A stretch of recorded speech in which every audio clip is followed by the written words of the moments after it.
You ever come home so tired you barely remember shutting the car door only to look up and realize your life just got sliced in half? Yeah, that was me standing there with my suitcase, still half dreaming about this rare wood sample I'd picked up in Seattle, thinking about my emails and how good it'd feel to sleep in my own bed again. And then I saw it. Right there in the backyard, my patio, the one I built with my own hands, was split straight down the middle like some lunatic baker had taken a knife to a wedding cake.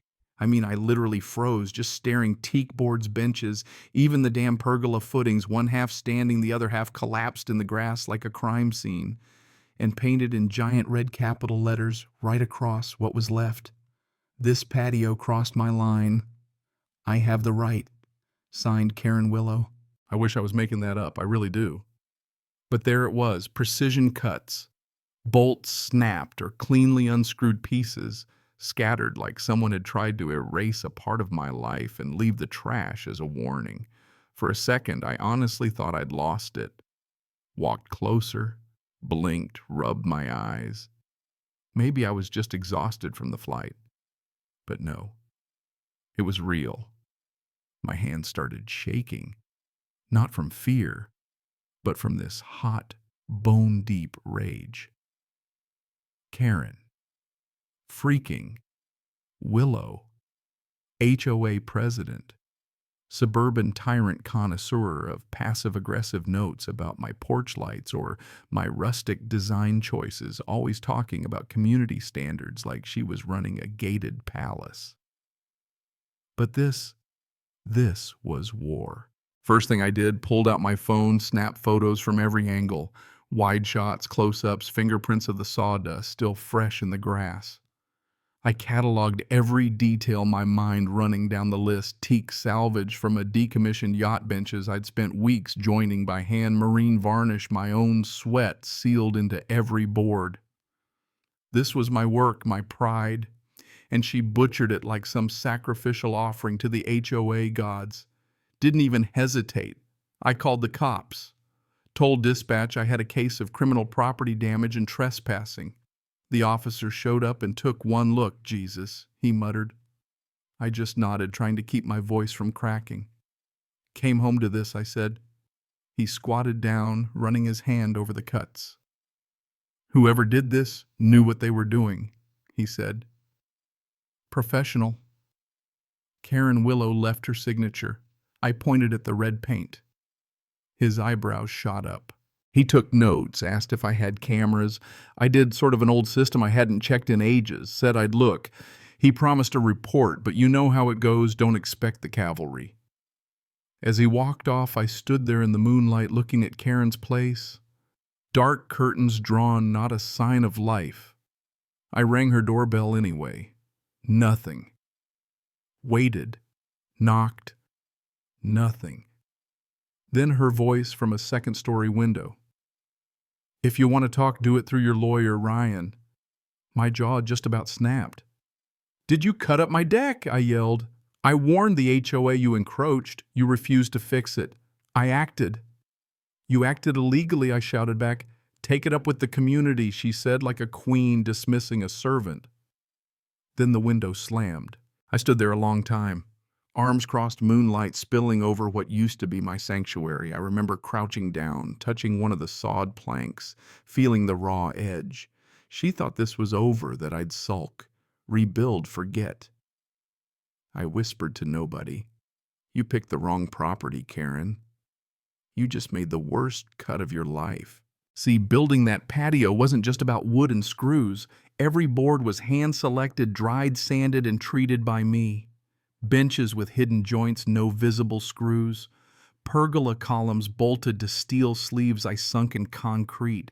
I built it as a declaration. This is mine. Now it looked like a murder scene.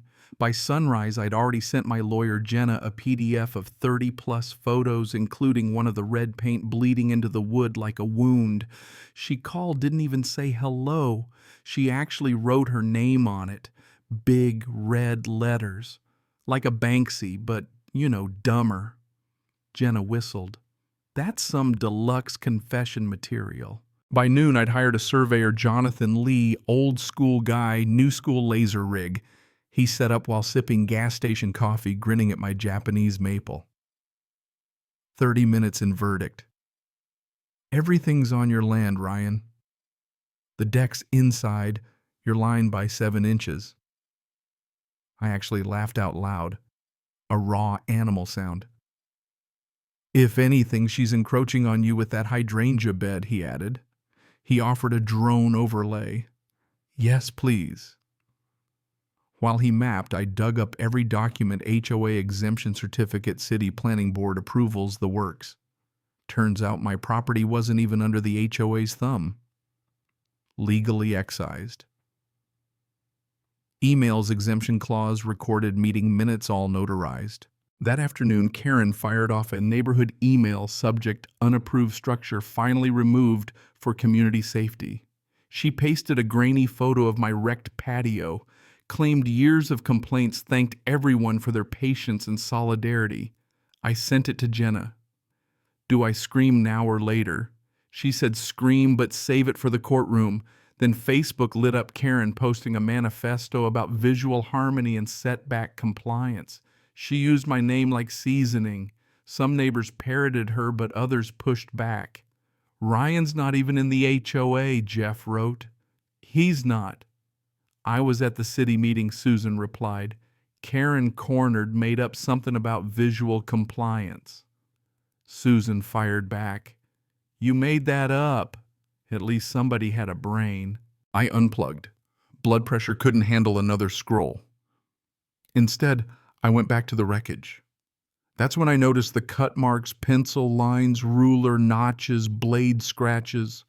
Not a circular saw manual, slow, deliberate. Whoever did this was careful, like they wanted it surgical. I snapped more photos.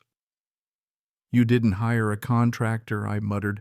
You brought someone you trust. My backup cam footage was still in the garage, dusty old flash drive. Turns out a forgotten cam had caught everything. Friday 7:06 a.m., night vision green. Karen in the frame, hair tied back, umbrella bag over her shoulder.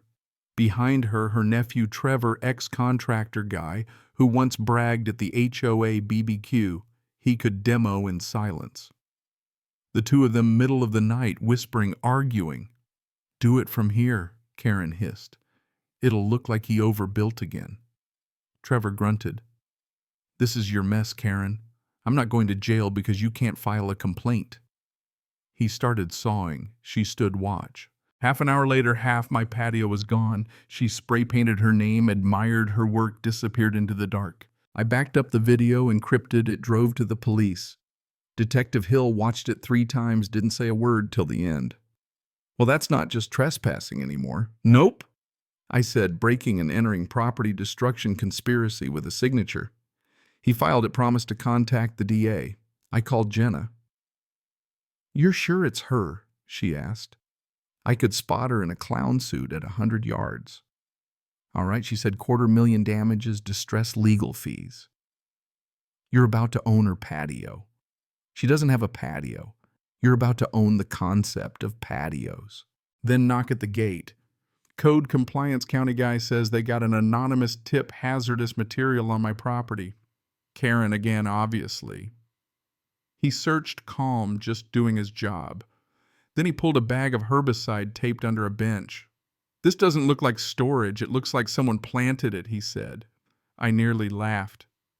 The lab lifted Trevor's prints. Slam dunk. Police moved in. Karen screamed about civic duty. She wasn't arrested, not yet, but the gloves were off. Word spread. The HOA board freaked, emergency session, lots of finger pointing. Diane Carter, board member, showed up at my door, clipboard and all. She apologized, said Karen had been acting alone, forging emails, faking complaint logs. None of them had voted on any of it. They planned a vote to suspend her.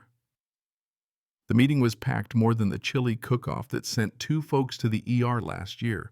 Karen showed up late, tried to sound in charge. But when the vote came 11 to suspend 2 against, including her one fanboy, the next day I got a mystery envelope printouts of Karen's fakes. She'd drafted letters pretending to be from other board members, even forged complaint logs from addresses that didn't exist. I gave everything to Jenna. The HOA's complicit now, she said. You're not just suing her, you're suing the institution. Court.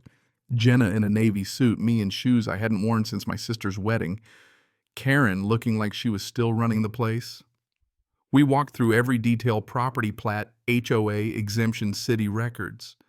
Then the video. The jury watched silent as Karen and Trevor destroyed my deck. Then the herbicide evidence, then the forged emails. When Jenna pressed Karen, she tried to play the martyr, claim she was protecting the neighborhood. But every excuse unraveled. The jury deliberated less than 3 hours. Verdict. Karen guilty. Property destruction, mischief, trespassing, evidence, tampering, fraud. 9 months in county, 14 months probation, $195,000 in damages. The HOA found negligent find forced into a governance audit. Karen left the courtroom without looking at me. Didn't scream, didn't cry, just gone. The new patio went up in 6 days, thicker beams, hidden steel, a brushed steel plaque dead center. This is where your boundary ends, Karen. Forever. Neighbors dropped by, some with coffee, some with awkward apologies. Karen's house empty, for sale sign crooked in the yard. HOA new president, no more threats, no more bogus fines. Someone even suggested a block party, and for once it wasn't mandatory. Now most nights I sit on my new patio, the sun painting the wood gold. I try to forgive, but I haven't forgotten. You know what I mean?